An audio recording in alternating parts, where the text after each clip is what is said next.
마태복음 24장 1절에서 3절까지 말씀을 봉독해 올립니다.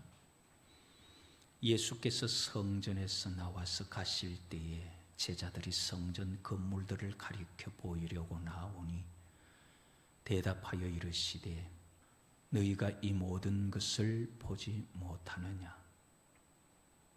내가 진실로 너희에게 이르노니 돌 하나도 돌 위에 남지 않고 다 무너뜨려지리라. 예수께서 감람산 위에 앉으셨을 때에 제자들이 조용히 와서 이르되 우리에게 이르소서 어느 때에 이런 일이 있겠사오며 또 주의 임하심과 세상 끝에는 무슨 징조가 있사오리까? 아멘. 주님 임하실 때는 무슨 징조가 있겠습니까? 이것을 살펴보려고 합니다. 예수님 다시 오실 때 일어나는 징조는 29절에 보면은 나타나죠. 29절에 보면은 그날 큰 환난 후에 즉시 해가 어두워지며 달이 빛을 내지 아니하며 별들이 하늘에서 떨어지며 하늘의 권능들이 흔들리리라. 그때에 무슨 징조가 있어요? 인자의 징조가 하늘에서 보이겠고 그때 땅의 모든 족속들이 통곡하며 그들이 인자가 구름을 타고 능력과 큰 영광으로 오는 것을 보리라. 이게 예수님 다시 재림하실 때 있는 징조예요. 성경에 보면은 별이 빛을 잃고 별이 떨어지고 무슨 이런 게 많은데 성경에서 하늘에 별이 떨어진다는 것을 두 가지로 말하고 있습니다. 하나는 계시록에 우리가 보면 12장에 미가엘과 마귀가 싸우죠. 싸울 때에 이 마귀가 하늘의 별 3분의 1을 땅에 끌어내리더라 그랬죠. 그 별은 천사를 말하는 거예요. 그러나 오늘 여기서 말하는 해와 달과 별, 하늘의 권능들, 이거는 진짜 하늘에 우리가 말하는 별을 말하는 거예요. 그런 별들. 그래서 지금 오늘 살펴보는 이 징조는 예수님 재림의 징조입니다. 예수님 오시는 징조는 해가 어두워지고 달이 빛을 내지 아니하며 별들이 떨어지며 하늘 권능이 흔들리며 인자의 징조가 보이며 땅의 모든 족속이 통곡하고 인자가 구름을 타고 올 것이다. 29절과 30절에 나타나는데 29절에 해가 어두워지며부터 그 다음에 6번째 땅의 모든 족속들이 통곡하며 30절고 중반절까지 내용은 계시록 6장에 보면 6째 인을 뗄 때 이런 일이 일어나요. 계시록 6장 12절에서 17절에 보면은 자, 내가 보니 6째 인을 떼실 때에 큰 지진이 나며 그 다음에 뭐 어떻게 돼요? 해가 검은 털로 짠 상복같이 그 해가 검어지고 그 다음에 달이 온통 피같이 되고 그 다음에 하늘의 별들이 무화과 나무가 대풍에 흔들려 설익은 열매가 떨어지는 같이 땅에 하늘의 별이 떨어지고 그 다음에 하늘은 두루마리가 말리는 것 같이 떠나고 산과 섬이 제자리에서 옮겨지며 땅의 임금들과 왕족들과 장군들과 부자들과 강한 자들과 모든 종과 자유인이 굴과 산들의 바위 틈에 숨어 산들과 바위에게 말하되 우리 위에 떨어져 보좌에 앉으신 이의 얼굴에서와 어린 양의 진노에서 우리를 가려라. 우리 위에 바위가 산이 떨어져 우리 좀 죽여주라. 그러면은 저 두려움에서 우리가 벗어나겠다 그 말이죠.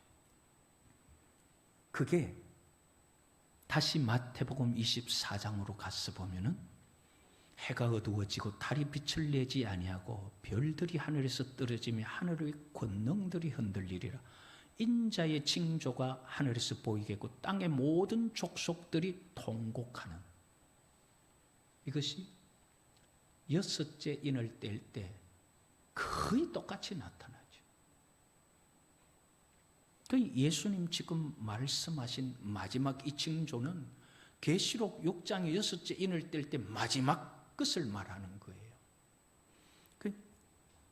그렇게 여섯째 인을 뗄 때 일어나는 천체의 변화들, 천체의 이변들이 일어나고 마태복음 24장 30절 마지막 인자가 구름을 타고 능력과 큰 영광으로 오는 것을 보리라. 이제 이것은 일곱째 인을 뗄 때 마지막 일곱 번째 천사가 나팔을 불 때 일어나는 일이에요. 거기에 31절에 보면은 그가 큰 나팔 소리와 함께 천사들을 보내리니, 큰 나팔 소리와 함께 천사들을 보내리니 그들이 그의 택하신 자들을 하늘 이 끝에서 저 끝까지 사방에서 모으리라. 나팔 소리가, 큰 나팔 소리가 날 때 예수님께서 천사를 먼저 보내서 온 땅 끝에 있는 자들까지 다 하나님의 택한 자들을 다 모아드립니다. 자, 이때에 불리는 나팔이 마지막 일곱 번째 나팔인데 고린도전서 15장 51절에서 52절에 보면은 바울이 뭐라고 말하느냐면, 보라 내가 너희에게 비밀을 말하노니 우리가 다 잠잘 것이 아니요 마지막 나팔에 순식간에 호련히 다 변화되리니. 마지막 나팔, 사람들이 변화되어서 주님 맞으러 올라갈 때 그때 마지막 나팔에 변화되는 것을 말하고, 계시록 10장 7절에는 일곱째 천사가 소리내는 날, 그의 나팔을 불려고 할 때 하나님이 그의 종 선지자들에게 하신 복음과 같이 하나님의 그 비밀이 이루어지리라 하더라. 일곱 번째 천사가 나팔 소리를 내는 날에 선지자들이 말한 복음과 같이 구원이 이루어지는 거예요. 이제 그것을 인자가 구름 타고 오는 것으로 마태복음 24장에는 30절에 그렇게 말합니다. 이렇게 예수님 다시 오실 때는 세상을 심판하시는 거예요. 그렇기 때문에 심판하러 오시면은 이제 하늘과 땅을 새로 갈아입혀 버리고 새롭게 만들어 버리기 때문에 하늘의 모든 천체 권능들이 흔들리는 이러한 징조가 예수님 재림하실 때 징조입니다. 그럼 세상 끝의 징조는 뭐였죠? 세상 끝의 징조는 아직은 끝이 아니다는 것은 재난과 환란이었고, 그걸로 인해서 성도들에게 핍박이 오고, 그럼 끝은 언제 와요? 복음이 온 세상에 증거될 때, 그게 세상 끝이에요. 자, 여기서 우리가 좀 구분하고 기억해야 될 것이 세상 끝하고 주님 재림하고 징조가 조금 차이가 있어요. 맨 그때가 끝이긴 하지만은 두 징조가 질문에 따라서 지금 따로 대답이 되는 거예요. 세상 끝은 미혹이 있고 복음이 증거되고 복음이 온 세상에 증거될 때 끝이 나고, 그렇지만은 예수님 오실 징조는 하늘의 권능이 흔들리면서 이제 이전 세대의 하늘과 땅을 그냥 갈아입혀 버리는 그런 천체적인 이변이 일어나는 그런 때가 예수님 재림의 징조다. 자, 이 징조들이 나타남을 보거든 무화과나무의 비유를 배워라. 자, 무화과나무가 잎이 다 떨어졌어요. 어느 계절입니까? 가을, 겨울. 무화과나무가 물이 오르면서 싹이 틉니다. 어느 계절이에요? 봄. 무화과나무가 열매를 맺어가요. 여름이 가까운 줄 알라. 이것처럼 앞에 말씀하셨던 이런 징조들, 징조가 세 가지였잖아요. 언제 돌 하나도 돌 위에 남지 않고 무너지겠습니까? 자, 그 징조는 뭐였죠? 옛날에 그러니까 AD 70년에 돌 하나도 돌 위에 남지 않고 무너지는 징조는 예루살렘이 군대에게 에워싸이는 것을 보거든 그랬었죠. 그러면은 마지막 시대에 돌 하나도 돌 위에 남지 않고 무너지는 징조는 뭐예요? 멸망에 가정한 것이 거룩한 곳에 선 것을 보거든. 자, 이런 징조가 멸망에 가정한 것이 하나님의 성전에 서는 것을 보면은 아하, 때가 됐구나.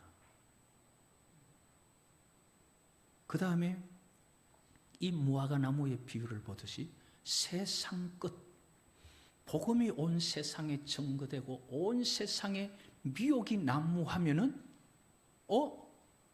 정말 주님 오실 때가 됐네. 그러나 문 앞에 이르렀다는 것은 하늘과 땅과 이 천체의 이 이변이 일어나거든. 이제 예수님 오시는구나. 자, 이런 것을 통해서 무화과나무 비유처럼 주님 오실 때가 되었다는 것을 알아라. 자, 이 모든 것이 34절에 보면 언제 이루어지느냐? 이 세대에 다 이루어지리라. 이 세대를 우리는요, 우리가 생각하는 세대로 자꾸 생각하는, 우리는 한 세대를 몇 년으로 칩니까? 요즘은 40년으로 치, 옛날엔 100년 쳤고. 그런데 성경이 말하는 그 원어가 보면 게네아라는 말인데, 이 게네아는 이 게노스에서 왔고, 게노스는 기노마이에서 왔어요. 그런데 그 기노마이가 뭘 말하느냐 하면은 존재한다, 생긴다, 일어난다. 무엇이? 민족이, 나라가. 이 나라가, 이 민족이 없어지기 전에 다 이 일이 일어난다. 우리는 자꾸 한 세대를 40년으로 생각하니까 예수님 시 그게 왜 안 일어났지? 게네아라는 원어로 볼 때 이스라엘 민족이 멸망하기까지구나. 그렇게 보면 전혀 문제가 없어요. 그러나 35절에 보면은 복음은 천지는 없어질지언정 내 말은 없어지지 아니하리라. 세상 끝날이 와도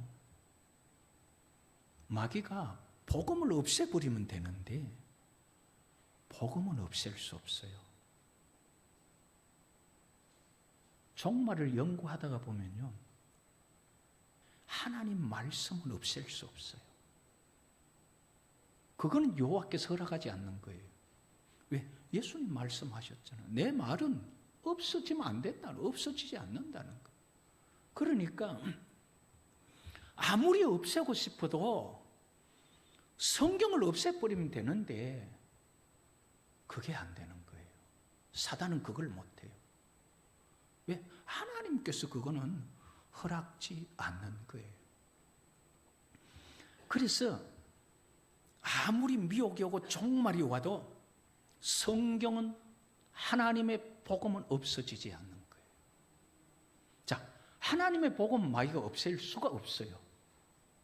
그러니까 어떤 일들이 일어나느냐 하면은 복음이 온 세상에 전거되어야 주님 재림하실 끝이 온다, 재림 때가 온다 이랬는데 복음이 온 세상에 전거되는데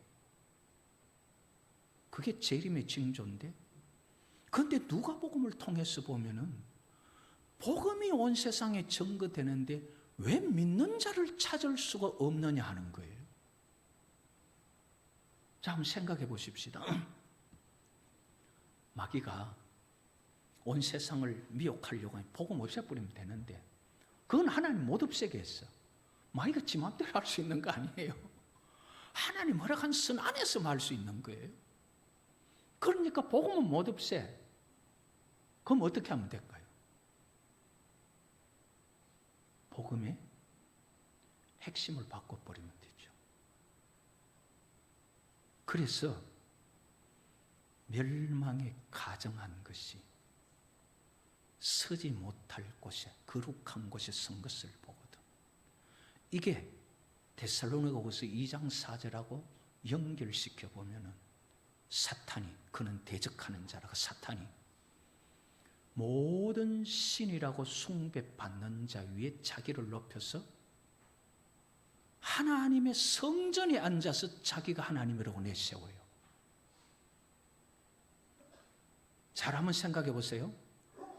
사단이 모든 신 위에 자기를 높여서 하나님의 성전에 앉아서 내가 하나님이다 내세운단 말이에요. 자, 그러면은 사탄이 멸망에 가정한 걸까요? 아닐까요? 사탄은 멸망에 가정한 것이죠. 그게 어디에 서서 자기를 하나님이라고 해요? 서지 못할 곳에 섰어. 감이 좀 옵니까? 자, 그렇다면은 오늘날 교회 안에서 하나님의 이름이 바뀐다면은 교회 안의 신앙의 대상이 바뀌어가는 거죠. 자, 그러면은 서지 못할 거룩한 곳에 지금 누가 들어오고 있는 거예요? 눈을 떠야 돼요. 볼 줄 알아야 돼요.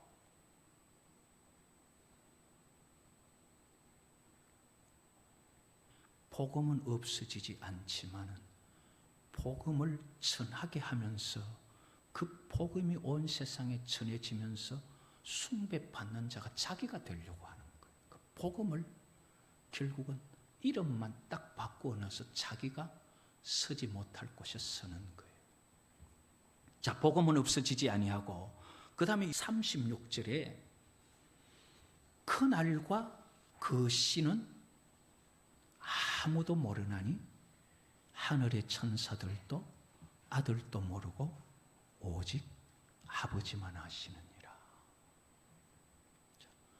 예수님 오는 날을 사람들은 왜 그런지 자꾸 그걸 알고 싶어 해요. 어떤 목사님이 계시록 이야기를 같이 하다가 그분이 계시록을 좋아한다 그래서 같이 이야기하다 보니까 그럼 예수님 언제 옵니까? 물어요. 그래서 제가 그날과 그 시는 알 수 없습니다. 그거 알려고 하고 그거 말하면 이단이에요. 그러니까 성도들이 자꾸 알고 싶어 하잖아요. 성도들이 알고 싶어 하는 것도 잘못이고 알고 싶어 한다고 말하는 것도 거짓 선지자입니다. 자, 그날과 그 시는 하늘의 천사들도 모릅니다. 예수님도 몰라요. 모른다면 모르는 거예요. 왜 그걸 자꾸 예수님 전지전능한 하나님인데 왜 자꾸 그런 소리를 하는지 모르겠어요. 모른다면 모르는 거예요.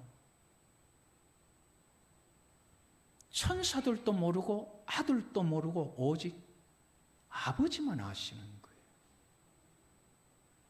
그런데 이거를 자꾸 알고 싶어하는 사람들이 있어요.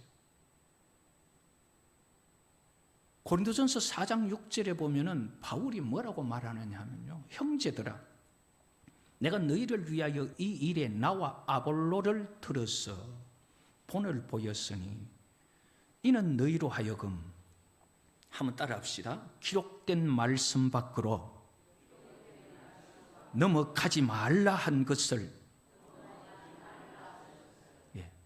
기록된 말씀 밖으로 넘어가지 말라 한 것을 바울이 아볼로와 함께 그것을 본을 보였다는 거예요. 바울이 어떤 사람입니까? 그냥 앞치마만 갖다 놔도 귀신이 쫓겨나가잖아요. 귀신이 뭐라 그럽니까? 내가 예수도 알고 바울도 안다 그러잖아요.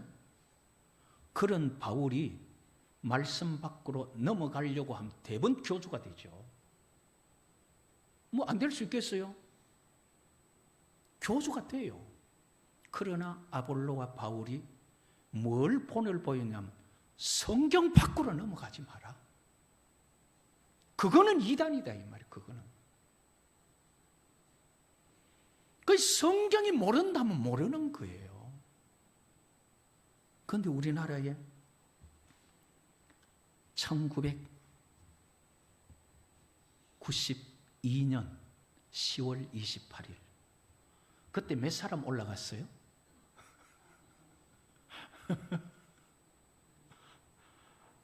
그때요, 저는 캐나다에서 전화가 와가지고 박 목사 안 올라간다 그래요. 어디? 그러니까 야 올라가는 날이잖아. 나 안 올라갈란다. 니 혼자 올라가라.